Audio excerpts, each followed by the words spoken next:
जागतिक युद्धाची सुरुवात झाल्यामुळे या ठिकाणी भारतामध्ये सिलेंडरचा तुटवडा भासतोय। त्याचबरोबर धुळे जिल्ह्याला देखील त्याचा फटका बसलेला आहे। आपल्या समवेत या ठिकाणी लॉन्स आणि मंगल कार्यालयाचे मालक आहेत, त्यांच्याशी आपण बातचीत करणार आहोत। काय सांगाल, काय नेमकी आपली भूमिका आहे, काय टंचाई भासते?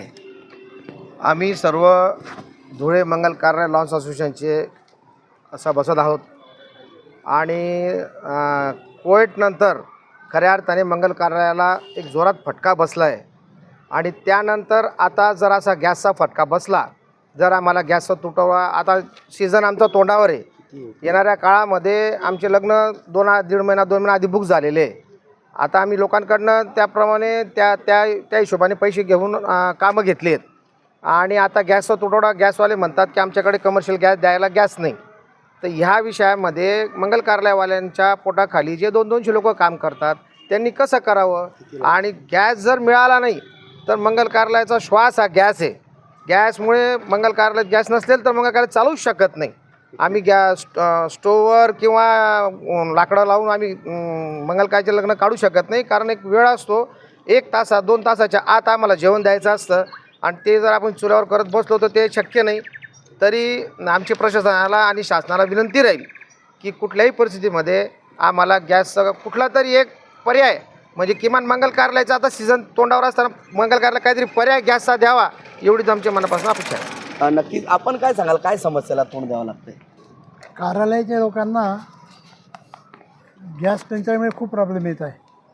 त्यांच्यावर अवलंबून असलेली लोक, त्यांचं बेरोजगारीचं प्रमाण खूप वाढणार आहे। नक्कीच बेरोजगारीचं प्रमाण। आपण काय सांगाल, नेमके सिलेंडर पुरवठा होत नाही त्यामुळे काय परिणाम होणार आहे? सर, आमचं म्हणजे एकच म्हणणं आहे की आम्हाला एक ॲश्युरिटी जर मिळाली की कमीत कमी इतक्या सिलेंडर, जो कंप्लीट सिलेंडरचा पुरवठा बंद झालेला आहे कमर्शियल गॅसचा, तो काहीतरी एक ॲश्युरिटी जर मिळाली की एक कमीत कमी 2 सिलेंडर 3 सिलेंडर काहीतरी आम्हाला मिळायची ॲश्युरिटी मिळाली तर आमच्यासाठी पुढच्या ते प्लॅनिंगसाठी बरं राहील। आणि ते एकदम खरं आहे की जवळजवळ 200 ते 500 लोक एका लग्नावर डिपेंड असतात। लग्नच जर कॅन्सल झाले तर पुढे कसं करायचं, सगळ्यांवरच प्रश्न पडलेला आहे। नक्कीच आपण काय म्हणाल?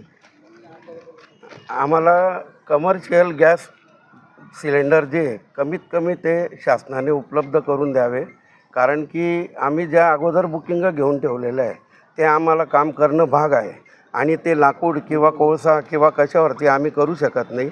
त्याचं कारण असतं ते हॉटेलचा व्यवसाय आणि हा केटरिंग व्यवसाय हा खूप फरक। आता हजार लोकांचे जे जेवणाचे लग्नांचे आम्ही कॉन्ट्रॅक्ट घेतलेले, त्या लोकांना आम्ही काय उत्तर द्यायचं आणि काय तोंड द्यायचं, तर त्यामुळे कोणीही ऐकायला तयार नाही मनस्थितीत आणि त्यांनी सांगितलं तुम्ही काही करा, आम्हाला आमचं काम केलेलं पाहिजे। नक्कीच या ठिकाणी अजून काही लोक आहेत, त्यांच्याशी आपण बातचीत काय सांगाल, आपण काय नेमकी होईल? सिलेंडरमुळे आता कसं आहे, धुळे जिल्ह्यामध्ये जवळपास एक 200-250 मंगल कार्यालय आहेत आणि एका मंगल कार्यालयावर साधारणतः एक 100-150 कामगार अवलंबून असतात। तर साधारणतः हाही खूप मोठा बेरोजगारीचा फटका राहील। तसेच दुसरं असं की आगाऊ बुकिंग झालेले असतात, तर पार्टी म्हणते आमच्या पत्रिका वाटल्या गेल्या, आम्हाला काही माहीत नाही, आम्हाला तुम्ही व्यवस्था करून द्या। तर आता ती कशी करावी हा मोठा गहन प्रश्न आमच्यासमोर उभा आहे। नक्कीच धुळे जिल्ह्यामध्ये 200 ते 250 मंगल कार्यालय आहेत आणि केटर्स पण आहेत, त्यामुळे या सर्वांचा प्रश्न आता निर्माण झालेला असल्यामुळे प्रशासन याकडे काय भूमिका घेते हे पाहणं महत्त्वाचं ठरणार आहे। मनीष मासोळे, TV9 मराठी, धुळे।